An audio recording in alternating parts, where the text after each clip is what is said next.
Ես ուզում եմ կոչով դիմել նաև Ղարաբաղի մեր քույրերին եւ եղբայրներին,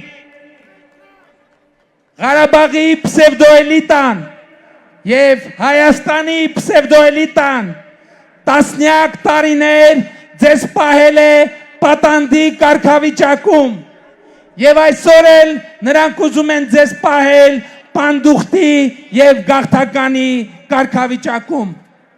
Մենք ձեզ ասում ենք, դուք այստեղ տնվոր չեք, դուք այստեղ տանտեր եք, դուք տանն եք, դուք պետության եւ հայրենիքի քաղաքացի եք, դուք Հայաստանի Հանրապետության հպարտ քաղաքացի եք։ Տեր կանգնեք ձեր ազատությանը, տեր կանգնեք ձեր քաղաքացիությանը, տեր կանգնեք ձեր պետությանը, Հայաստանի կառավարությունը առաջիկա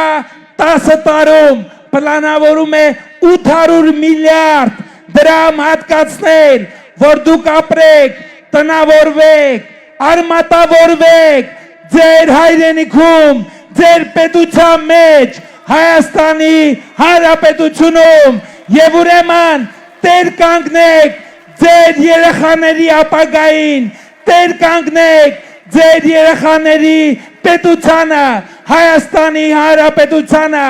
Հայաստանի Հանրապետությունը, Հայաստանի կառավարությունը սիրում է ձեզ, կանգնած է ձեր կողքին եւ ամեն ինչ կանի եւ ամեն ինչ անում է ձեզ պանդուխտի եւ գաղթականի վիճակից հանելու համար։ Դուք տնվոր չեք, դուք գաղթական չեք, դուք պանդուխտ չեք, դուք տանտեր եք, դուք Հայաստանի Հանրապետության հպարտ քաղաքացի եք, գնացեք ընտրական տեղամասեր եւ տեր կանգնեք ձեր քաղաքացիությանը։